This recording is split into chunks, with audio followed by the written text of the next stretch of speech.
Okay, a brief review of Chapter 1 of The Abolition of Man by C.S. Lewis before we get to Chapter 2.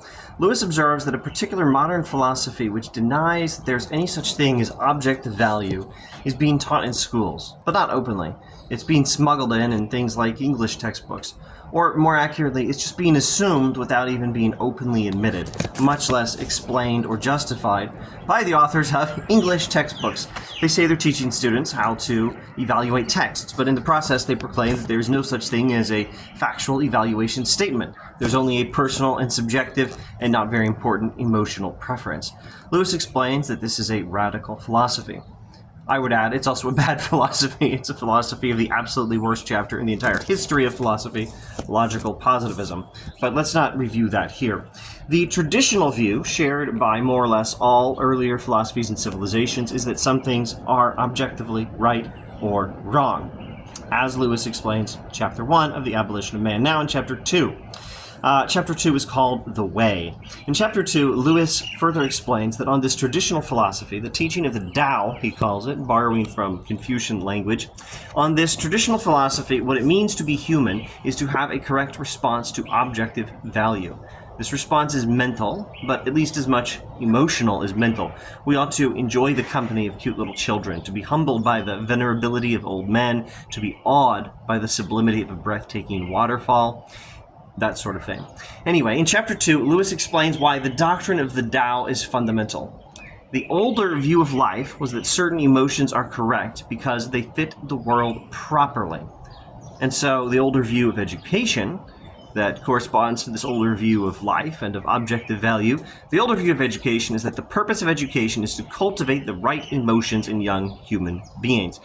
This view is rooted in, quote, the doctrine of objective value, or end quote, or the doctrine of the Tao, the view that some moral principles are true just because there is value in some things. Now, the doctrine that there is some fundamental objective value is irreplaceable if our behaviors are to be regulated by anything other than our own wishes. In other words, ethics. This is a book of ethics. The Abolition of Man is very much a book of ethics as well as a philosophy of education, and everything else the Abolition of Man is. It's a I'd say it's mainly ethics, philosophy of education, and philosophy of science. It's at least those three things.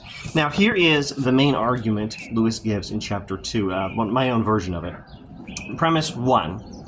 If any moral statements are correct, then either fundamental moral principles are justified by their usefulness or by our instincts, or else fundamental moral principles are simply true by themselves.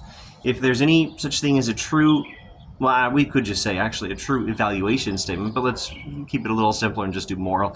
If there's any such thing as a true moral statement, you know, the golden rule, or rape is bad, or racism is bad, or whatever. If there's any such thing as a true moral statement, then either there is some fundamental moral principle that's true by itself, or you can justify the fundamental moral principles by something more fundamental like their usefulness or our instincts. Now, the argument continues. You can't do it by usefulness or by instincts. That will leave us with the only alternative. Some moral principles are just true by themselves. But to get back to the argument more formally, premise 2, what is useful is always useful for something else. Third statement of the argument, therefore what is useful is always justified by something else. Fourth statement of the argument, therefore fundamental moral principles are not justified by their usefulness. You can't justify anything fundamental by its usefulness. What is useful for something else. What is useful for something more fundamental than it. So the most fundamental thing can't be useful for anything else. What about instinct? Fifth statement of the argument. A statement about an instinct is a statement of fact. An is statement, not an ought statement. Statement 6 of the argument. No statement about what is can justify a statement about what ought to be. I'd better come back to that later. But let's keep going with the argument first. Statement 7 of the argument. Therefore, fundamental moral principles are not justified by our instincts because you can't get an ought statement from an is statement that is not an ought statement. And that leaves us with the conclusion of the argument. Therefore, if any moral statements are correct at all, then some fundamental moral principles are simply true by themselves. Now, what does this all tell us? It tells us if there is to be any regulation of our behavior which is not rooted in our own desires, then there must be some fundamental moral principles which justify certain behaviors and which justify other moral principles and are themselves unjustified. In other words, the only alternative to acknowledging some unjustified fundamental value system, the only alternative to recognizing the Tao, is a complete rejection of moral objectivity, a willful decision to do what we want to do just because we want to do it. No attempts to justify it at all. More precisely, a willful doing of what those of us who happen to be in power want to do, because not everyone's going to be able to do just anything they want to do, but only the most powerful will have that ability. Now, that topic will lead us into Chapter 3 of the Abolition of Man, so I would say that's all for now, but I need to go back to that that is from ought from is thing. Now, I think it's an absurd modern myth coming from David Hume that you cannot get an ought from an is. Alistair MacIntyre, borrowing from some other helpful philosophers in his book After Virtue, is very useful for combating this myth. Mark is a philosophy teacher.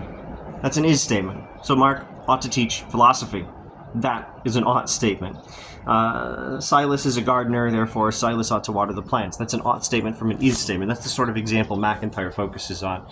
Well, that makes sense, and it totally works. Now, why can you get an ought statement from an is statement in this way? Well, it's because those is statements are describing, I think MacIntyre's language is functional concepts. Concepts that describe things that have their own built-in proper function. And, well, that's the basics of Aristotelian ethics.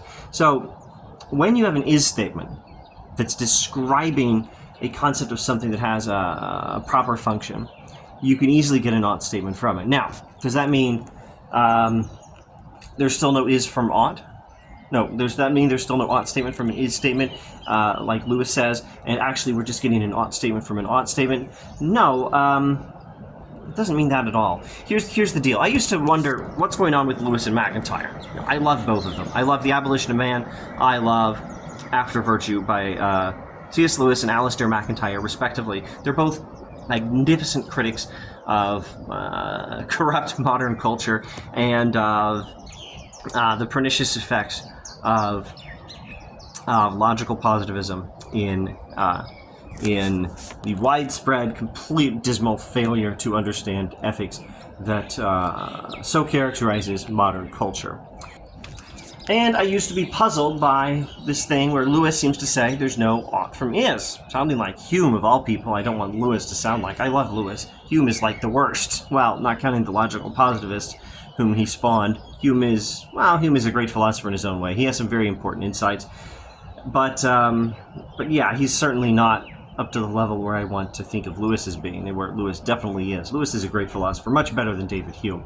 Anyway, I used to wonder what's up with Lewis saying no ought from is, sounding like Hume, of all things, and Alistair MacIntyre saying, yes, you can totally get an ought from an is. Are they disagreeing on something? Of course they are. What's going on here? Whom do I agree with? Why? Why do I think Lewis is wrong here? How much can I still agree with in Lewis? Do I have any issues with this argument? Here's my working conclusion. There's nothing to worry about here. There's hardly even anything interesting here. What's going on is Lewis is talking about getting an ought statement from an is statement that's not an ought statement. That cannot be done. He's right.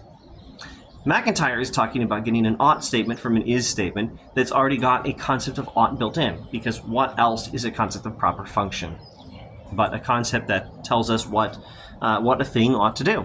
It gives us standards by which to evaluate something. Silas is a gardener. That gives us standards by which to evaluate the behavior of Silas. Is he never watering the plants? He's a bad gardener. Is he watering the plants meticulously when they need watering? Well, that's a characteristic of a good gardener. Is Mark doing a decent job teaching philosophy? Then Mark's a good philosophy teacher, or at least not a terrible one. Is Mark never teaching philosophy? Then the statement, Mark is a philosophy teacher, would justify the conclusion, Mark's a lousy philosophy teacher, right? You can get ought statements from is statements when the is statements already have concepts of value and evaluation and even oughtness built in. I don't think there's any disagreement with Lewis and MacIntyre here at all. If there is, then that's my solution. Whichever one would disagree just a little bit with that formulation, that's the one I would end up disagreeing with. All right. Yeah, that's enough for now. Abolition of Man. Chapter 3 next time, God willing. Thanks for watching.